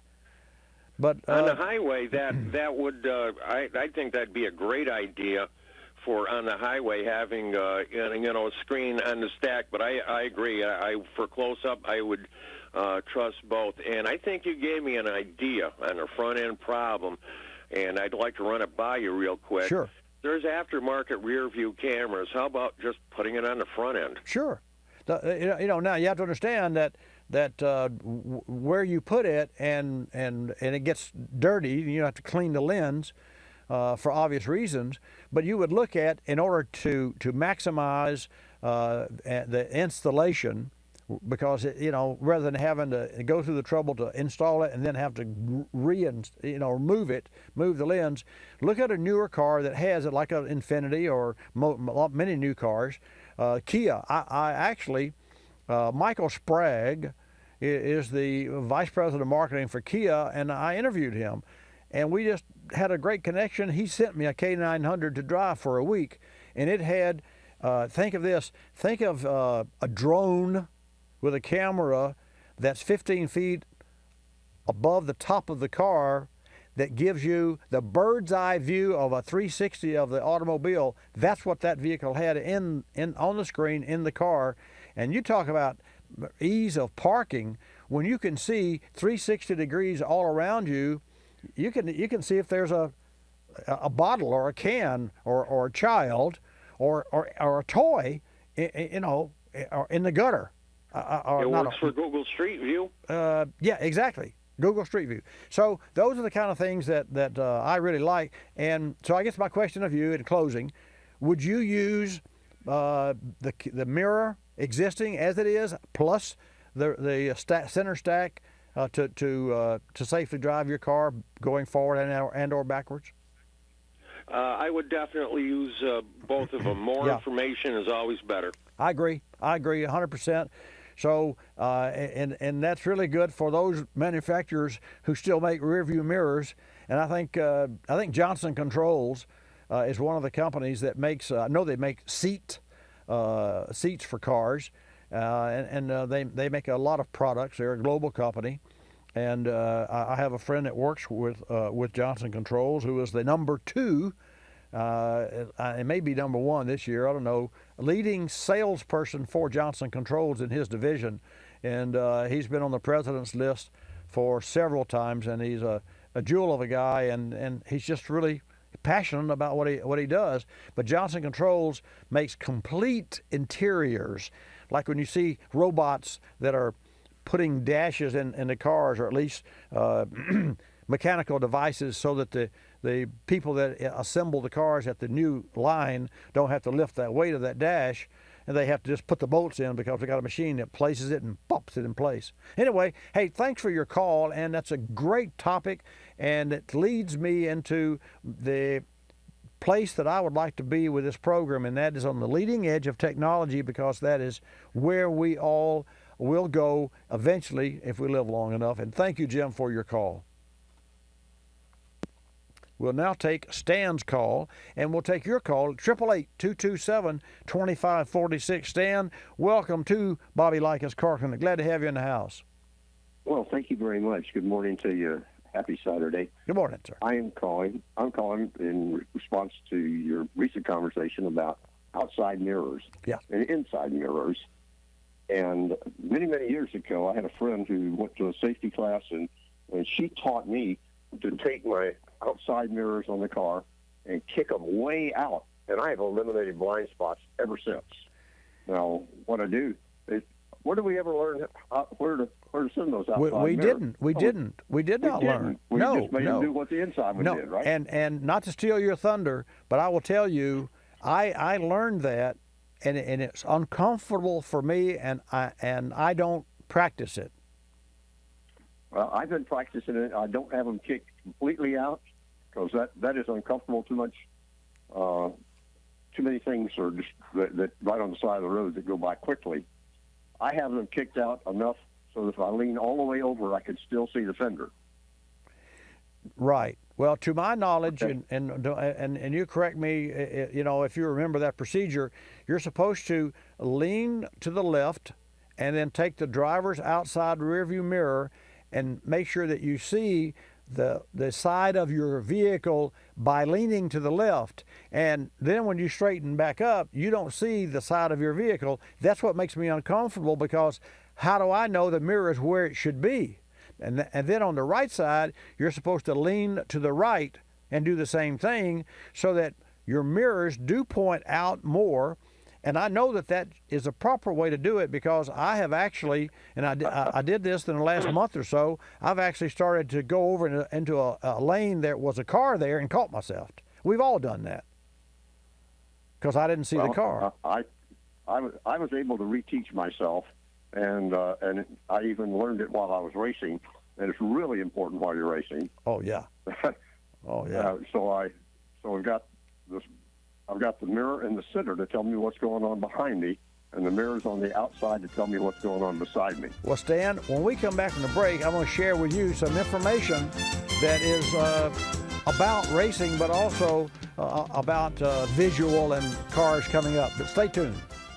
From the Car Clinic inbox, Jason in Dallas writes, Bobby, the battery in my 2012 Honda just died. I hear you talking about Power Frame. Is this a battery you recommend, and where can I get it? Jason, Power Frame isn't actually a battery brand. Power Frame is the type of grid technology inside select automotive batteries. Why are grids so important? The positive grid provides the energy necessary to start your car, and corrosion of this grid is the #1 cause of battery failure. Power Frame grids are different because the patented grid pattern is optimized for consistent and superior starting power. The manufacturing method and material composition used to produce Power Frame grids result in increased durability and corrosion resistance. In fact, they're 66% more durable than other grid designs like book mold or expanded metal. You can find Power Frame grid technology inside Autocraft Gold and Platinum AGM and CarQuest Silver, Gold, and AGM batteries at your local Advanced Auto Parts and CarQuest stores. For more about Power Frame grid technology, drive to powerframe.com. You're listening to Bobby Likis Car Clinic. More than 1 million wild animals are killed each year illegally. Poaching is a major threat to our country's wildlife. I'm Tom Barry. I'm an actor with a desire to preserve living space for wildlife. The Humane Society Wildlife Land Trust does just that. Works with private landowners to protect wildlife, to preserve natural habitats. To learn more or to work with the Humane Society Wildlife Land Trust, call 800-729-SAVE. That's 800-729-SAVE or visit wildlifelandtrust.org. Thank you. Did you know 26 million Americans have kidney disease and most don't know it? The day I was diagnosed, I didn't know what to do. I called the National Kidney Foundation, and the young lady who answered stayed on the phone with me and walked me through step by step. She too was surviving kidney disease, and she showed me there could be life after kidney disease. Visit the National Kidney Foundation at kidney.org. Now you know. We're a land of cynics. We don't believe anything anymore. You know why? Because we've been told we've won $1 million, that it's new and improved, that it slices and dices, that our favorite singer is still alive, that we'll be prosecuted if we cut off the tags, and of course that everything is backed with a 100% money-back guarantee. So when we hear the words customer service, we don't believe it. Travelocity isn't surprised if you're a little skeptical when they say they have excellent customer service, and that there's actually a pleasant face behind this website, a living, breathing person with a supercharged computer full of answers. Someone who's willing to help when you get lost, and most of all, someone that will actually pick up the phone when you call with a question or a concern. Customer service is just another example of how Travelocity puts you in control of travel. Chances are you'll never have to use it, but it's good to know it'll be there if you need it. Travelocity.com. Go virtually anywhere.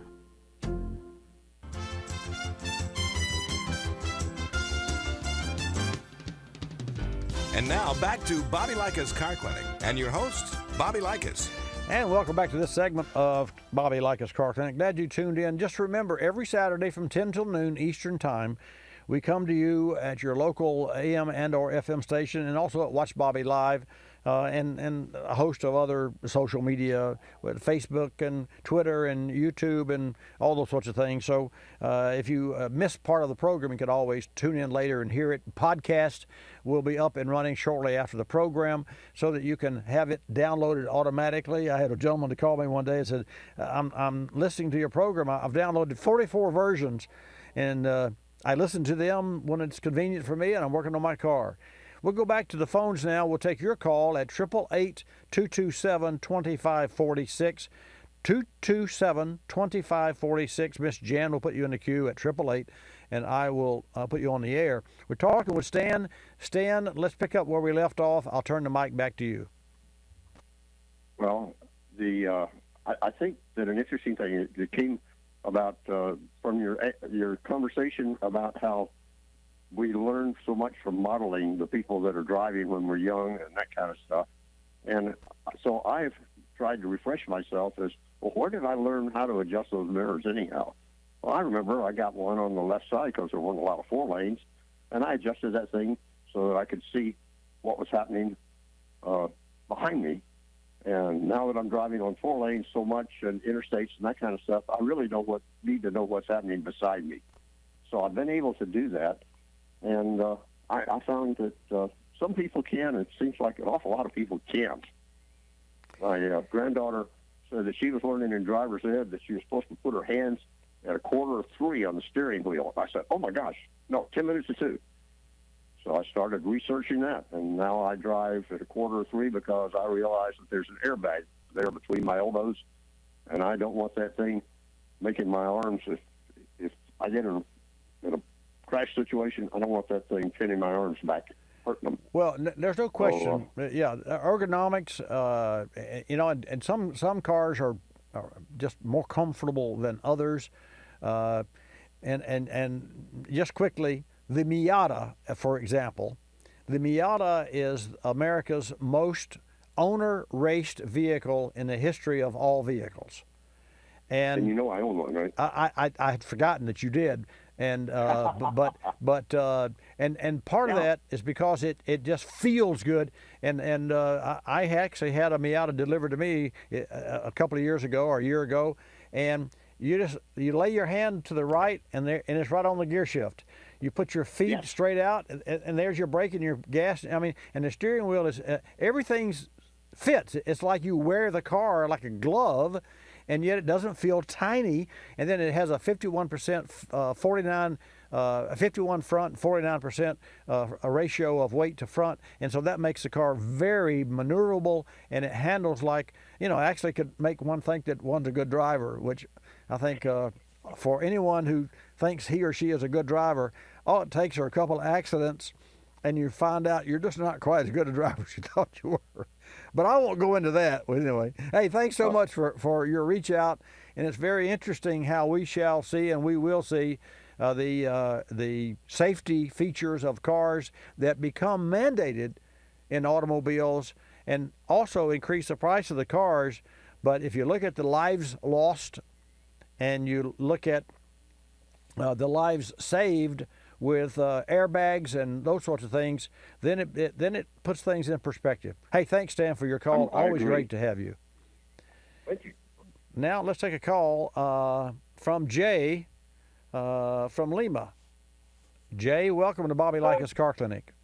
Good morning, Bobby. It's great to gain information from you all the way down here in Lima, Peru. I thought I'd give you some feedback. I called you a couple months ago from here about a 2008 Ford EcoSport car, actually made in Argentina, and I pulled into a spot to drop my wife off, and 3 minutes later went to start the car, and it just wouldn't start at all.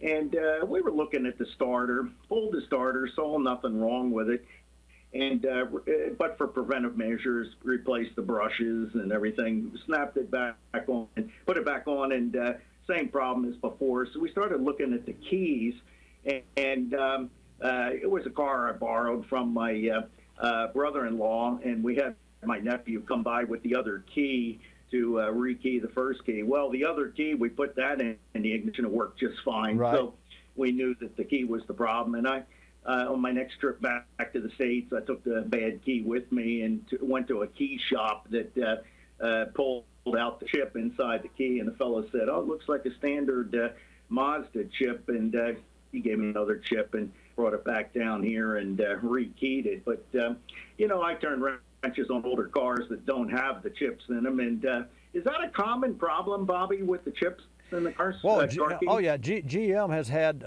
in particular, and I think of GM because I look at of course, there again, understanding that in the automotive service world, there are more GM cars than others because they make more cars than any other manufacturer because you've got so many different lines of GM cars. So when I think of a GM car, it could be a Chevrolet, it could be a Cadillac. I mean, it could be a Tahoe. It could be a Silverado, but they're all GM to me. So the answer to that question is absolutely. That's a real challenge, and it's always great to have a second key fob. And I will tell you this: if you have and let's take for example, Jay, if you have a Lexus or any late model luxury car, but let's say if you have a Lexus, you better not lose the master key fob because you're going to spend $200 to $500 for that replacement master key fob. And recently my car, the exterior of the key fob, which was rubber coated, the rubber peeled off. Well, come to find out, it was under warranty, so I had another one. I sent it over to my dealer that's not in my town but over in Mobile. And I said, well, will you need the car? He said, no, we're not going to replace the key fob. We're going to replace the cover on the key fob. And sure enough, that means that the chip and all of the brains of the key fob are still intact, because otherwise, in some cases, if you had to replace that, you may well have to replace the body control module, and now you're talking about thousands of dollars, not hundreds of dollars. Wow. Yeah, down here it was over $100 just to bring in the car with the good car key and the bad car key that had the new chip in it that they had to reprogram. I guess we're paying for the equipment they use to do it. It must be fairly expensive. Yes, sir. It is. Yeah. Bobby, I've got a question on a 97 Toyota RAV4 if you have time for that. I will take time. You call from Peru, I'll take all the time you need. I've got Clint coming up next, but let's talk about your other vehicle. What can I do for you? Yes, sir. It had an engine light, yellow engine light, and put the code reader across it, and it says it was a problem with the EGR vacuum modulator valve. In talking to different folks, they were saying that ought to pull the modulator valve and the EGR valve out and use carburetor cleaner to try to bring them back to life. Is that a good idea, Bobby? Sure. I've done that on many cars. Let's face it, an EGR, exhaust gas recirculation, is a valve that uses a diaphragm or electric motor, but the diaphragms, it doesn't matter because there's a pintle, which is just like a stopper in a sink, except it's a glorified, closure. And here you have the intake on one side, which is the lungs of the engine, and on the other side you've got the exhaust, which is a lot of particulate matter and dirt and stuff that you don't want to breathe, right? So they put that back into the engine for emissions control. I won't go into why, but it definitely works. But it does cause a coating of such, and that pintle does get dirty, and especially around the intake system, because you've got also the PCV system. So you've got oil deposits and exhaust deposits, and you mix the two together, that's bad. But you mix the two together and you put 500 degrees of heat or 300 degrees of heat, and then it starts to coke. And so I don't know of any EGR valve that you would damage or shorten the life or have negative effects by removing the EGR valve and cleaning it and massaging it and working it and putting it back on the vehicle. And I've done that, and I'll tell you, with Fords, that was a common procedure for years and years and years with Fords. Maybe it's a little different today because EGR valves are electronically controlled, and there are sensors that measure like there are with everything on a car these days, that measures the door, like a door closure that measures the door. A mirror, the mirror I just spoke of that was $1,200, has sensors so that the computer knows where you set it, and the memory set it, and the blade or the mirror face itself, the back of the mirror, has these sensors, and the sensors through feedback of voltages know exactly the position that mirror was in. Those sorts of things, So anyway, it sure is great to talk with you again. Great, always great to hear from you. Would you put it in a gallon container with a screen for and just dump it down into the tank of carburetor cleaner, or would you just spray it? I'd spray it, and I would spray it. I wouldn't submerge it because there'd be electrical connections or what have you, and also if it's vacuum, you would get vacuum inside the vacuum port, and that's a no-no. And you don't need to clean any vacuum diaphragm because the cleaning solvent could damage that. So the answer to that is to clean the mechanical hard parts, which is really the orifice and the pintle that stops the orifice up and or opens partially for flow. Thanks a million, Bobby. I really appreciate it. Thanks for your call. Great learning from you all the way down here in South America. Yeah, have a safe flight back. And folks, this gentleman, what do you fly these days, Jay? Well, sir, I was forced out of the airlines at the age of 65, but I last was flying a Boeing 767 internationally. Wow. Well, that must have been a terrific. One of these days, we're going to have some stories from you, the ones that you can tell. Okay?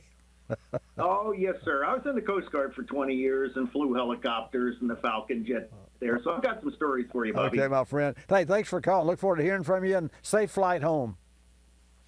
Hey, thank you very much, Bobby. You have a great day, and thanks for the help. Thanks, Jay. From Peru. That's really cool. Now let's go to Daytona and talk with Clint. Clint, welcome to Bobby Likis Car Clinic. Glad to have you in the house. Hi, Bobby. Hi, sir. Hey, I wanted to quickly give you a report on the Diablo Sport, the iTunes that I won from you guys about a month ago. It's fantastic. How cool! And folks, yeah. This gentleman drives an EcoBoost F-150, right? That's right. Yes. Well, tell us for the tune. Did you go with the moderate tune, or did you go with a high octane tune? Well, first one I did was the 87 octane, and it gives it actually gives it about 2 miles per gallon more, really? And about 30 extra horsepower. So it was noticeably different than stock. And then I bumped it up to the 93 octane, and then it just unleashed a whole new world. It's incredible. Well, you know, this 2017 F-150 Ford EcoBoost, the same 3.5 engine that you have in yours. What year is yours? 15? 15. Okay, yes. so you have what's the advertised horsepower from Ford for your 15?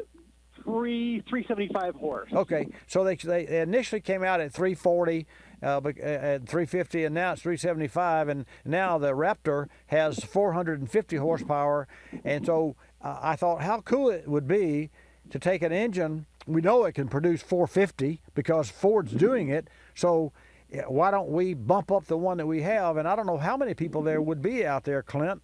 And for you folks that drive not only the EcoBoost F-150, but also GM cars and Chrysler cars and Jeep cars and trucks that would benefit from the Diablo Sport Intune i2, which is a handheld programmer. And that's the unit, Clint, that you won.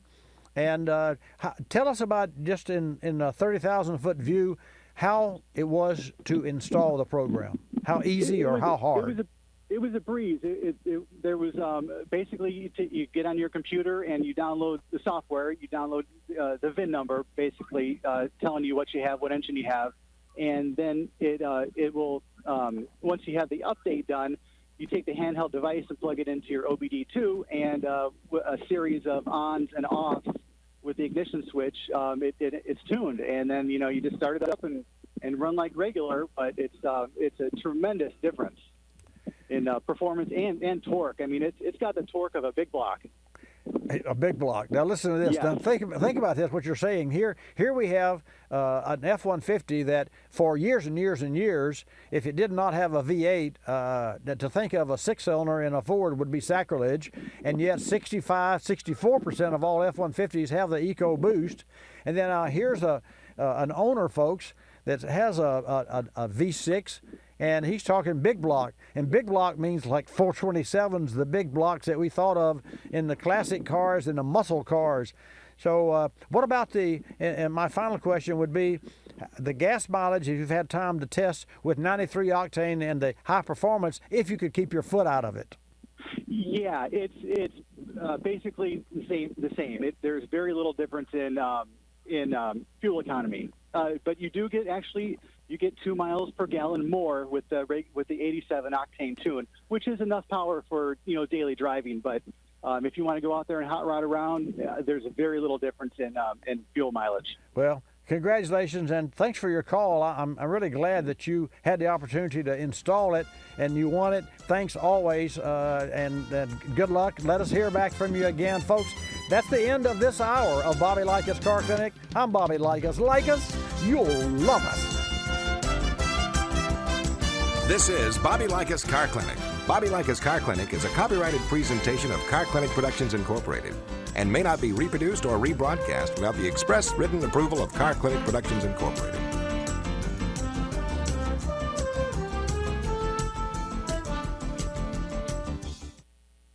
Did you know that birthday parties help build confidence in kids? Yeah. Did you know that giving kids less sugar before bedtime helps them sleep better? Oh, totally. Did you know that friendly kids have more friends? Everybody knows that. Hey, guys, did you know that most people think they're using the right car seat for their kid, but they're not? I didn't know that. Parents who really know it all know for sure that their child is in the right car seat at the right age and size. Visit safercar.gov/the right seat to make sure your child is protected. Brought to you by the National Highway Traffic Safety Administration and the Ad Council. The weather's going to turn soon, and you're probably going to get your home heating system ready for winter. What about your car's heating system? Specifically, the thermostat. Consider a superstat from Stant. Your vehicle's thermostat is critical for precise engine temperature control. It leads to better gas mileage, optimum performance, and lower emissions. Stant's Superstat is the professional's choice. It's a premium-grade thermostat that performs better and lasts longer. Don't get left out in the cold. Learn more at Stant.com. That's Stant.com. You're listening to Bobby Likis Car Clinic. P. Outfitters, I'm Tina. How can I help you? I'd like to place an order. Great. Which item? The cotton roll neck sweater, large. Okay. Periwinkle, Loden, or caramel? The caramel, please. The what? I'd like it in caramel. Oh, the caramel? Yeah, that's what I said, Tina. Actually, you said caramel when it's pronounced caramel. Can't we just call it yellow? No. Everyone knows the best part of a Milky Way. They just don't know how to say it. After all, it's our caramel. It's caramel. Ugh, that makes a Milky Way great. You start my morning, you stir in my soul, you warm my heart, make me feel whole. Your aroma calls me, starts my